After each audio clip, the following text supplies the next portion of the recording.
right, here we go, getting started. But first, before I forget again, question for you: do you have Guitar Pro?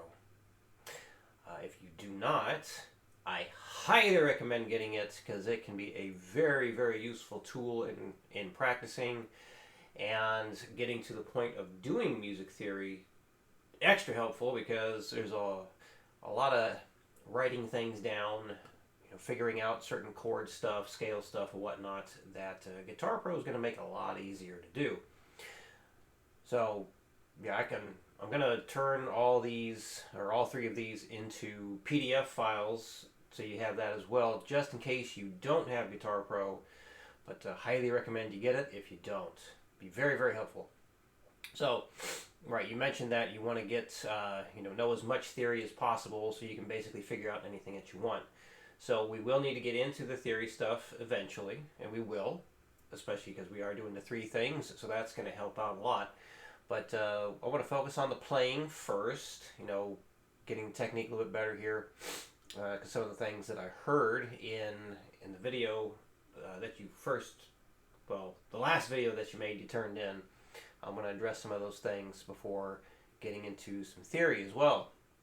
That being said, there's still music theory happening here, because we are in the key of C, also known as the key of A minor, same notes. So we're going to be doing a lot of stuff with that, so this way you learn where the natural notes are on the fretboard and things like that. So the idea for all three of these or like how you're going to practice this, it's listed at the top of the file. And if you have not done so yet, there is a video in my email signature, and I'll do my best to remember to share a link to that in the body of the email as well. It's about how to practice your lessons. So definitely please watch that, because it's going to cover basically everything you're going to be doing here, like how to approach it and whatnot. I think the only thing that's a little bit different now is talking about repetition stuff, but it's a really easy little change here, which I'll be talking about in just a moment. So when it comes to what I want you to present each week, so you got three things practicing, right? So what I want you to do is just record the entire final practice session. So you can do it in one full video, or you can make three separate videos. So for number one here, you make a video. Number two, you make a video. Number three, you make a video. Might be easier if you just do that, so you have an easier time uploading things, I suppose. But whatever works best for you is totally fine. I think you sent stuff over through Dropbox, so that works fine for that too. A lot of people upload things to YouTube, and because they don't want others to find their stuff, they mark it as unlisted and send me the links to that so I can still see it. Because if it's marked as private, I can't see it, even if I get the link to it. So yeah, record the final practice session, including adding in the repetitions at the end, as I'll talk about in a little bit here. So like it says, and I'm sorry I'm making gross noises here, allergies are crazy this time of year. There's like so much pollen outside that, I got the irritated eyes, and it almost sounds like I have a cold, but no, it's just allergies. So sorry if I do that too much. I'm not trying to be gross, but anyway. So yes, you're going to spend 10 minutes for all three of these. So 10 minutes on number one, 10 minutes number two, 10 minutes number three, working it up as fast as you can. And then after 10 minutes has hit, I want you to add in the repetitions. So you're going to be going for 4 repetitions total. So what I have been doing with people for a little while, which is, I believe, still in that video I want you to watch on how to practice your lessons, talks about like playing stuff twice through, then 3, and then 4. But I'm kind of leaning towards just getting all 4 repetitions right away, so this way you're not spending too much energy trying to go twice, then 3, then 4. But that being said, if you need to just play through it twice to get a handle on the repeat, and then try it 3 and then 4, that's totally fine. But the goal is to reach 4 repetitions total. So, anyway, Yeah, so once you reach 10 minutes, whatever speed you are at, start adding in the repetitions. So let's say after 10 minutes you reach 180 beats per minute and you start adding in your repeats. But perhaps you're having a really hard time getting all the repetitions in at 180. Drop the metronome down like 10 or maybe 20 beats per minute and try again. Usually like 10 is a good thing to start with. So if after 3 really solid attempts you are not able to get all the repeats, just drop it 10 and try again. And you keep doing that until you get all 4 repetitions. Try not to spend over 15 minutes total working on one exercise, so this way you have enough time for the others. And then, yeah, just keep decreasing that speed if you need to hit the repetitions you're going for. And I also want you to get in the habit of tapping your foot and counting out loud. So for number 1 here, we are addressing 2 things I noticed in example 1 from the skill evaluation.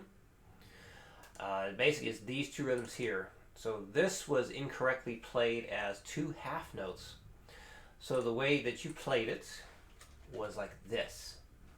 So, and anything that I'm pointing out that I noticed that was not correct, it's only to let you know what happened. It's never meant in any way to put you down, tear you down, anything like that. It's all coming from a place of here's what was wrong and here's how we do it right. So anytime I'm doing stuff or like I might respond to a video by showing you things that I've noticed in yours, because I do that with people, especially on the correspondence thing.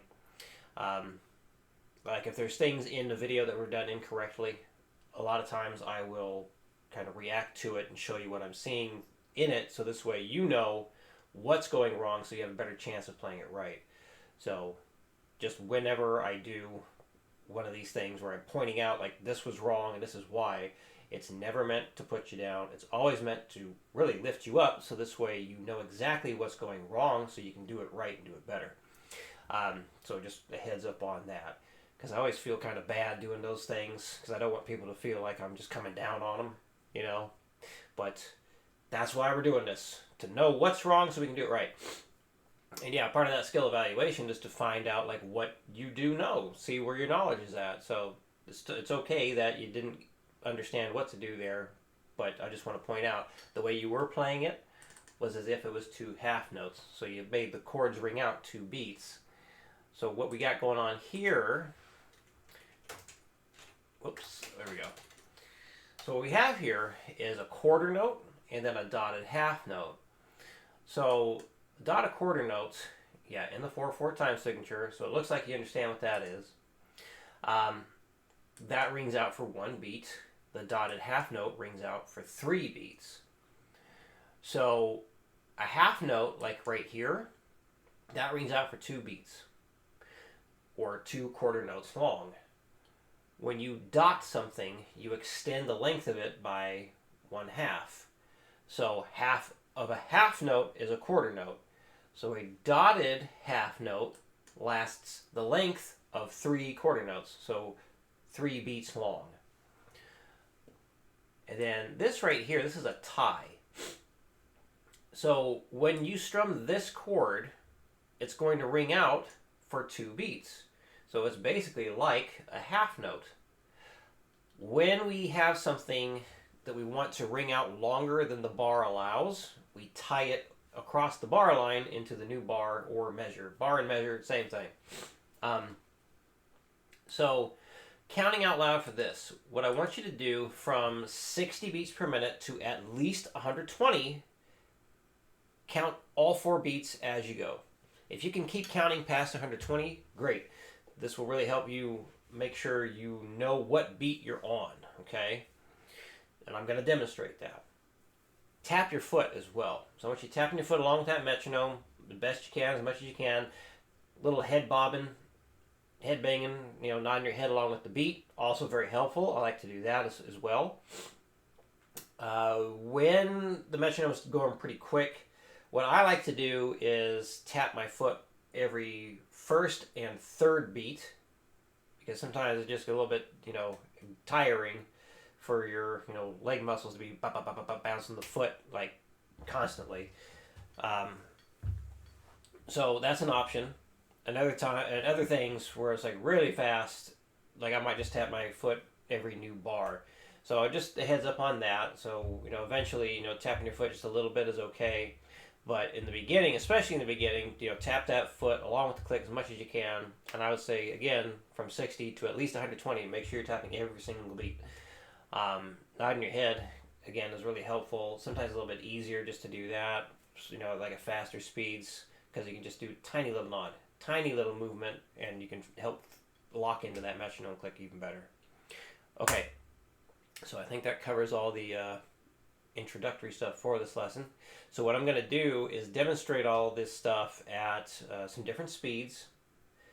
So like the starting speed of 60 beats per minute, and that's what I want you to do for all three of these. Always start at 60 beats per minute. If we ever start at a different speed, I will let you know. But by default, we want to start at 60 beats per minute every single day we practice. No matter how fast you get, start at 60 the next day. So if you get to, let's just say, a ridiculous number like 480 beats per minute, the next day, still start at 60.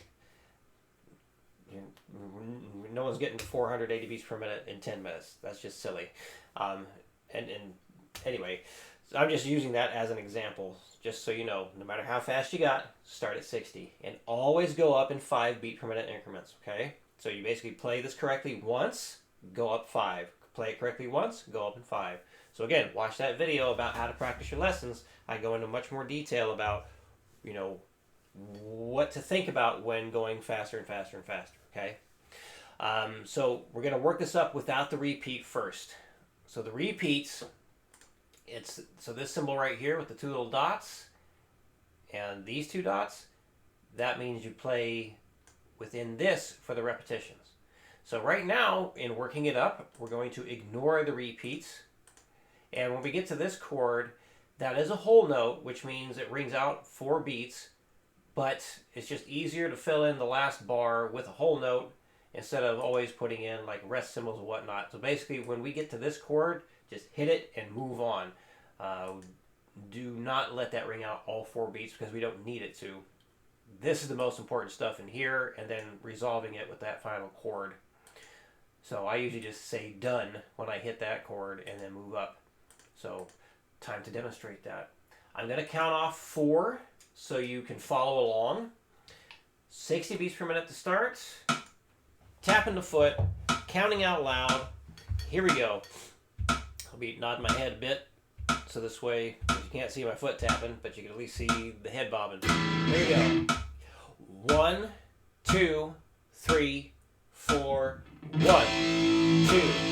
3, 4. 1, 2, 3, 4. 1, 2, 3, 4. 1, 2, 3, 4. 1, 2, 3, 4. 1, 2, 3, 4. 1, 2, 3, 4. 1, 2, 3, 4. 1, 2, 3, 4. Done. 120. So again, I'm just going to demonstrate at some basically 4 different speeds here. So you got the slow speed, a couple medium speeds, and a fast speed. You still go up in 5s. If I was to go up in 5s for everybody on this stuff, I would never finish the videos. It would take way too long. So anyway, that's why I'm going up in much bigger jumps. All right, 120. 1, 2, 3, 4. 1, 2, 3, 4. 1, 2, 3, 4. 1, 2, 3, 4. 1, 2, 3, 4. 1, 2, 3, 4. 1, 2, 3, 4. 1, 2, 3, 4. 1, 2, 3, 4. 1, 2, 3, 4. Done. 180. 1, 2, 1, 2, 3, 4. 1, 2, 4. 1, 2, 4. 1, 2, 4. 1, 2, 3, 4. 1, 2, 4. 1, 2, 3, 4. 1, 2, 3, 4. 1, 2, 3, 4. 1, 2, 3, 4. Alright, so now I'm going to go down to, say, 140. And I'm going to demonstrate how the repetitions should go. So again, 4 times through is the goal.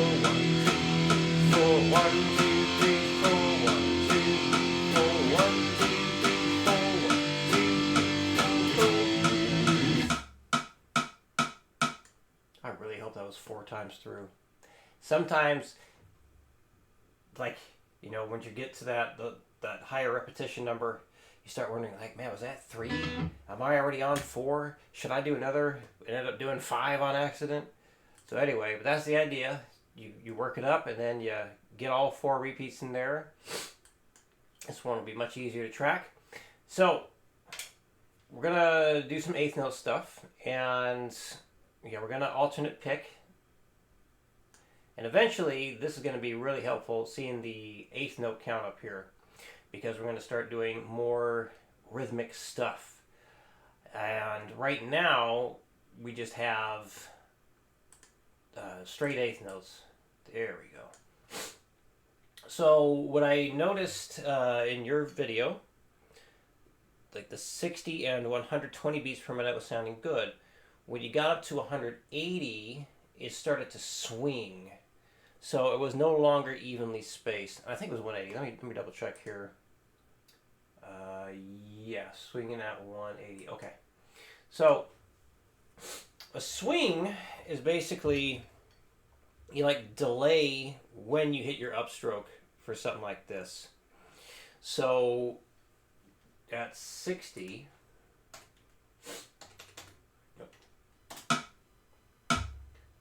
So no swing, as you did correctly, is this. 1, 2, and 3, and 4, and 1, 2, and 3, and 4,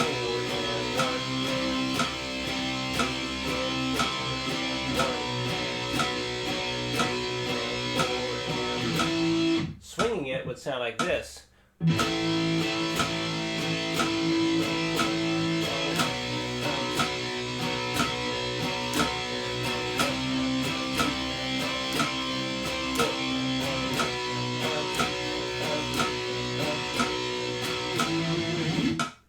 So at the 180,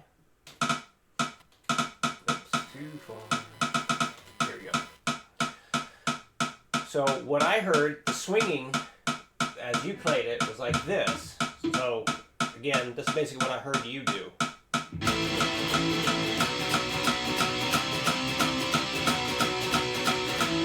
I'm obviously using, well, maybe it's not obvious. I'm using the chord progression on screen right now.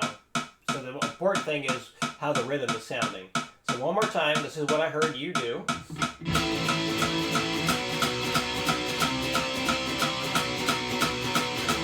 It needs to sound like this.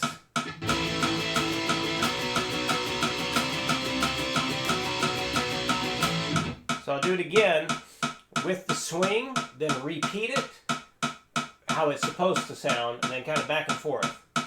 So again, swing first, then how it should sound.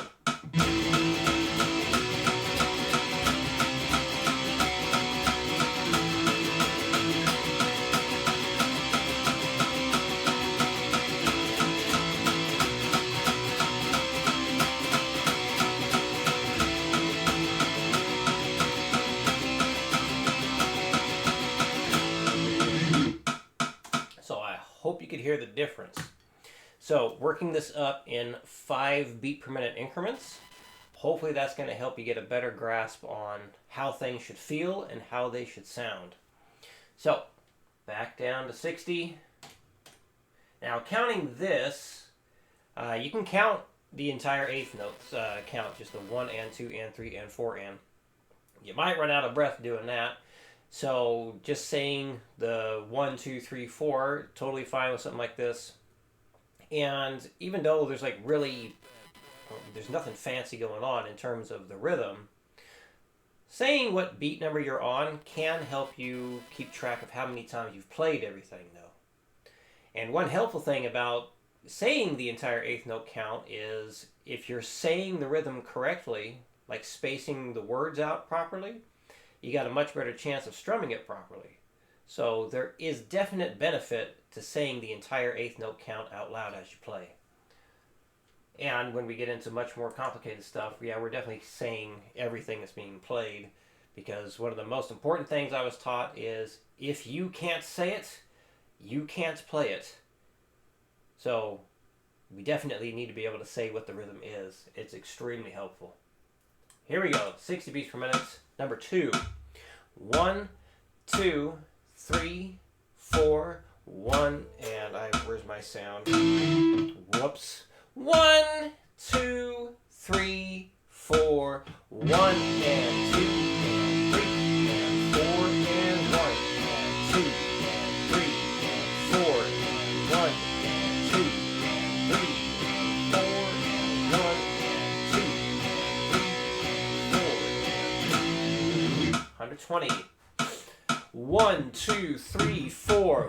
2, 3, 4. 180. 1, 2, 1, 2, 3, 4.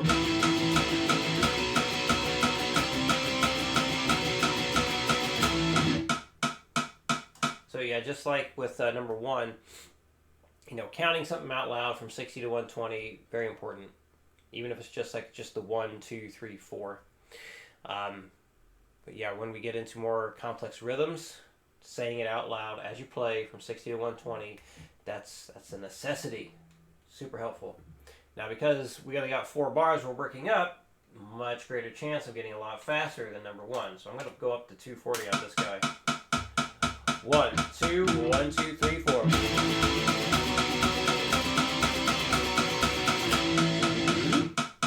Back down to 180 to demonstrate the repeats. 1, 2, 1, 2, 3, 4.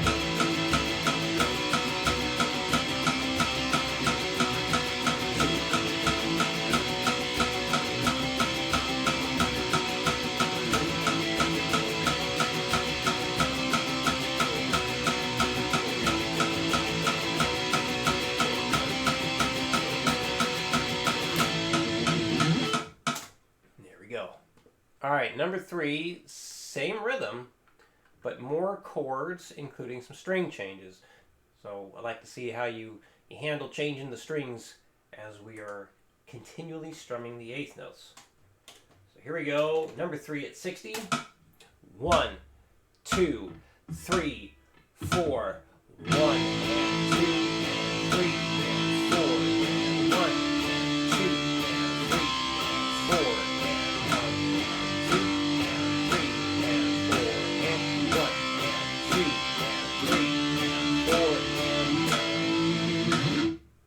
and 20, 1, 2, 3, 4. 1, 2, 3, 4.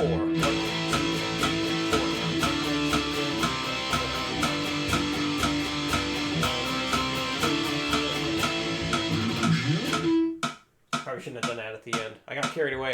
1, 2, 3, 4.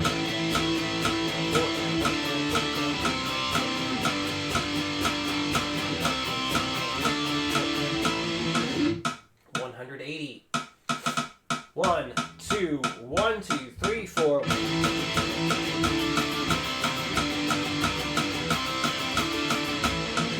And 240. 1, 2, 1, 2, 3, 4.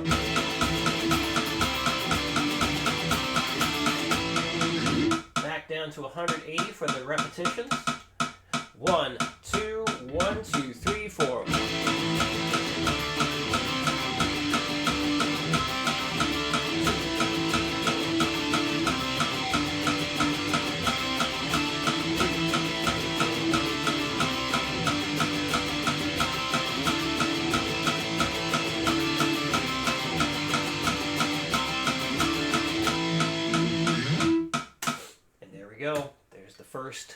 first batch of material. So I'm making this on Thursday. I do not expect you to have stuff in this coming Sunday. Wait for this for the next Sunday to turn it in. So you're gonna have your stuff turned in by the 12th or on the 12th. Yeah, so Sunday the 12th. That's the day to do it. Figured you paid, so I had the time, so I wanted to do this. Get this over to you now, and so now you got a few extra days to get used to this stuff. See if any questions come up, and also make sure you watch the video on how to practice your lessons. Super important stuff there. If you do have questions, there's a good chance you'll find the answers there, possibly this video as well. But after watching this and after watching that other video, if you have any questions come up, definitely let me know. And that's that. All right, so I will see you in new videos on the 12th. There we go. All right, that's it.